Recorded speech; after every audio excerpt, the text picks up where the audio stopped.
I can't tell you how many times I've had a conversation that sounds something like this. A couple will sit down in front of me that save $4 to $5 million for retirement.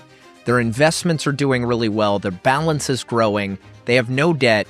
And the plan says that they should probably be spending a lot more than they are to still have millions left over when they die. But when I ask them why they're not spending more, why they're not making a bigger impact on their family, or why they're not taking a more frequent trip or flying first class, the answer is always pretty similar. It's, well, what if we end up needing more money later? And I understand that. We are conditioned to be afraid of running out of money. And to get to a healthy nest egg, it typically takes decades of consistent habits. The habits of living well within our means, delaying gratification, saving for the future. But all of a sudden, the future arrives, and for a lot of families that we work with, their biggest risk in retirement is not running out of money, but it's working really hard and not fully maximizing their quality of life with the nest egg that they've accumulated. And for a lot of people, the most challenging part of retirement is actually giving themselves permission to enjoy the fruits of our labor. So today's video, I'm going to go over why it is so challenging to switch from accumulation to distribution and what you should consider as you head into the next chapter.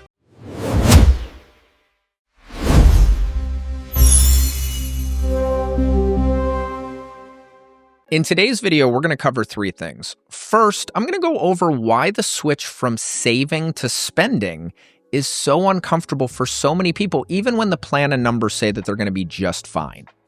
Second, I'm going to go over an exercise that you can do to determine what is your money really for to help the spending feel less guilty and much more intentional.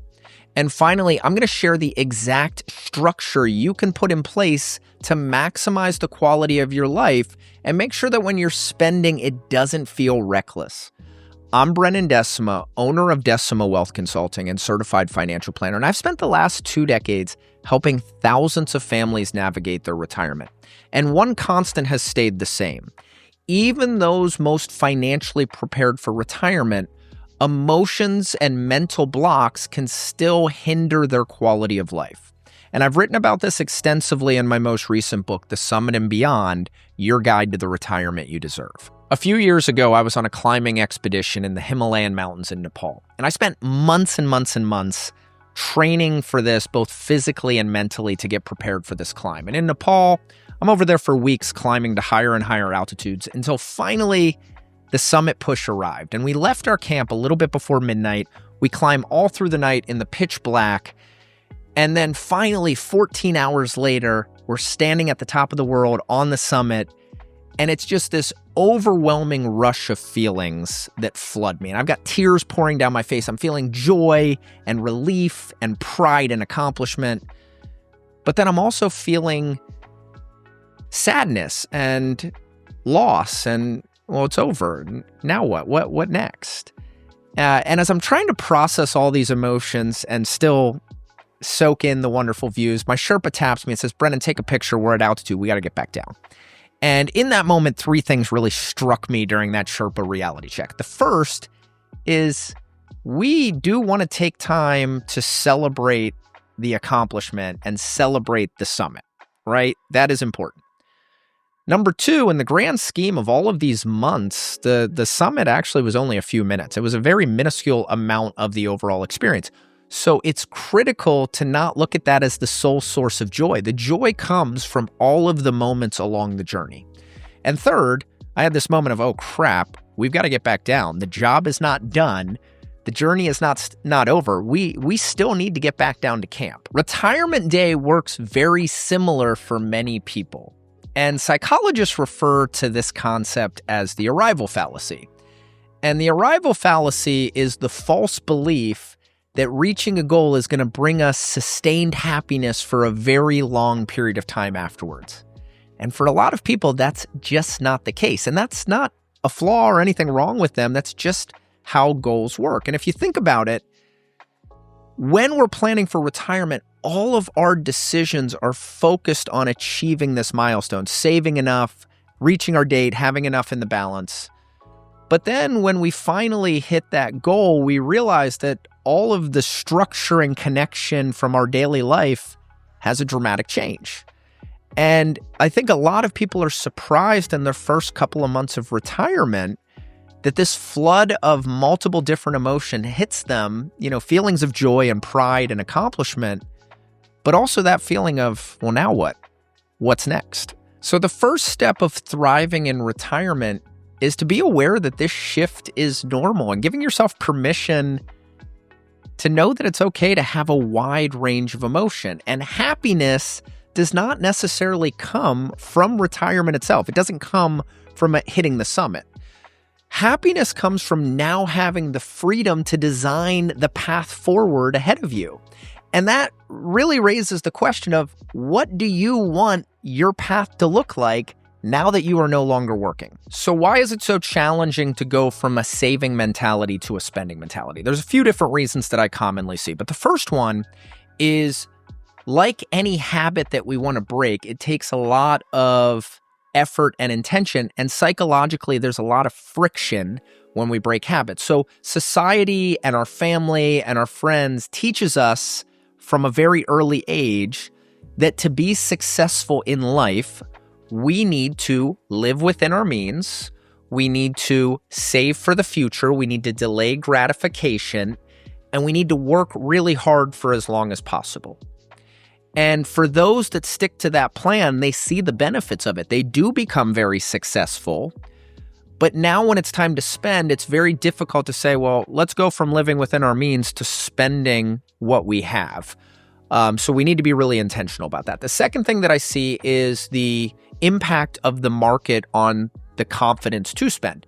So being heavily invested and seeing the long-term benefits of the market, a lot of people head into retirement and they have a ton of money in the market, but when they're working and the market drops, they see that drop as an opportunity to buy more shares at a discount on sale, which has led them to accumulate more wealth over time. In retirement, when the market drops, if they don't have a protection bucket in place, this can be a really emotionally challenging time because it goes against what they've learned. The market's down, and to fund their lifestyle, they need to sell to pay the bills or do what they want to do.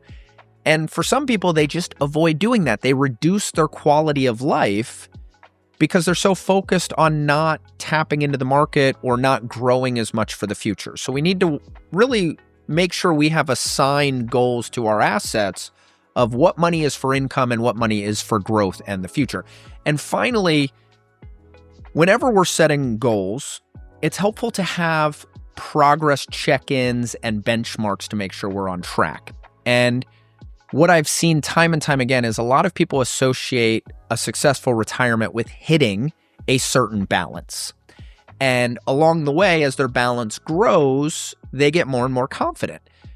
Well, when we get to the distribution phase, it can be incredibly unsettling to see that number go the other way and work our way down. So that is also something that we really need to focus on. What is this money's intention and what are we using it for? And I think retirement as a whole is sold by the media as a postcard. And what I mean by that is, a lot of people, when they think of retirement, they think of leisure and palm trees, golf course, on the water. And there's nothing wrong with that. I enjoy leisure. I enjoy the water. I enjoy palm trees. I live in Florida, retirement mecca here, right? But I had a client, his name was Patrick. Patrick had done a phenomenal job saving. They moved to Florida when he retired. They joined a country club. He's golfing. They're part of a boat club. He's out on the water, palm trees everywhere. And I was shocked when Patrick ended up going back to work. Now, Patrick had a phenomenal retirement plan financially, but Patrick did not find purpose and fulfillment golfing and being on the boat. He told me that where he really found his passion was solving problems and working together as a team to fill those. So as we think about switching from the saving to spending mindset, it's really critical to think about what we are spending on, and does that particular expenditure bring us joy, fulfillment, purpose, or connection?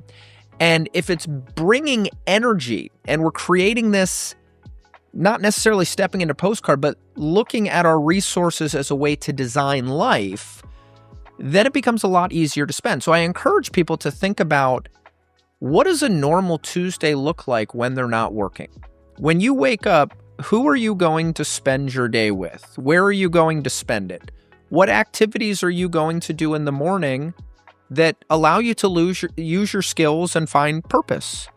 What activities are you going to do in the afternoon, and is that sustainable? So a successful spending plan really involves spending on activities and time that fills your energy cup. Okay, so how do we go from scarcity to spending more but not feeling guilty by spending a little bit more? And there's an interesting exercise done by Hiram Smith, who was the founder of Franklin Quest. But he used to have these big seminars, and he'd have people write, hey, what are 5 goals that you'd like to achieve? Put them on a sheet of paper. Then once everyone wrote those goals, he'd call someone up on the stage, and he said, hey, I want you to imagine an I-beam, which is a big metal beam that they use when they're building skyscrapers. And I want you to imagine that's on the floor. Would you cross that beam for $20? And the man said, yes, absolutely. And he said, okay, well, let's raise the stakes a little bit. Imagine that beam is 1,000 feet in the air between 2 skyscrapers, and it's rainy and it's windy. Would you cross it for $20? No. Which of the goals on your sheet of paper would you cross it for? And the man looked at it and he said, oh, none of them. He said, okay, well, Hiram said, do you have kids? And he said, yeah, I have 2. And he said, okay, imagine on the other side of that beam, your 2 kids' life is at risk.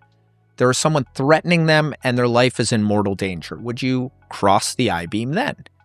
And his whole demeanor changed. He said, yeah, I would run across the I-beam. And Hiram responded, well, you may want to think about rewriting your list. And when I did this exercise myself, it really surprised me, because initially goals were things like I want to buy a Porsche or have a waterfront home. And when I thought about would I cross the I-beam for either of these, the answer was no. But the people I care about, I would cross it for, and the shared experiences with those people I would cross it for, and the causes that I'm very passionate about, I would cross it for. So I encourage you to do this exercise. Write down 5 of your retirement goals and think about, would you cross the I-beam for any of those? And the ones that you would run across the beam for, you should spend confidently on each and every one of those areas. But if you wouldn't cross the beam for it, you really should consider removing it from your priority list and stop letting it compete for your time, energy, and wallet. And when we align our spending with our values and things that bring us purpose and connection, you rarely feel the guilt that when you spend on material possessions. Now, the final piece of this is having a structure in place that allows you to have the confidence to spend, because mentality is important, but mindset is only going to get us so far in retirement. We can believe in what we spend on, but if we don't have a plan, we're still putting ourselves in harm's way. And when we're working, we typically have 4 components to our financial picture. We normally have a salary, which pays our bills. We typically might get a bonus where if things go a little bit better for us or the company, we're able to spend a little bit more that year. Hopefully, we have an emergency fund for when surprises come up that aren't in our normal budget. And then we have our retirement account for down the road in the future. And for a lot of people, the scarcity mindset comes because now in retirement, they have a nest egg. The future is here. But that one pot of money is responsible for doing all 4 tasks. It needs to be the paycheck, the bonus, the emergency fund, as well as save for the future. So the structure in place to give you permission to spend is, and I talk about this a lot in my book, The Summit and Beyond. The link is in the description.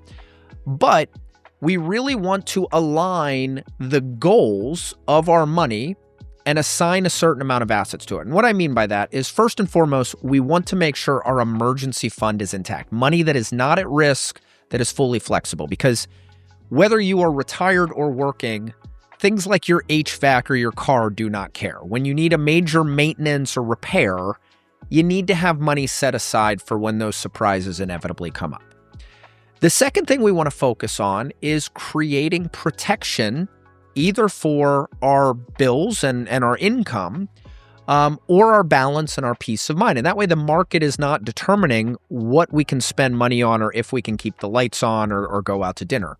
So creating a protection bucket and having sources of income not tied to the market are critical, because when you know what money is for spending, it allows you to spend whether the market is up, down, or sideways.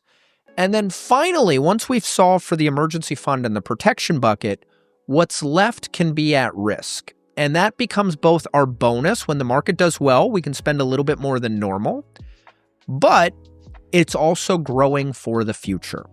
And that way you've created a structure where you have your emergency fund, you have your paycheck, you have your bonus, and you're still preparing for the back end of retirement.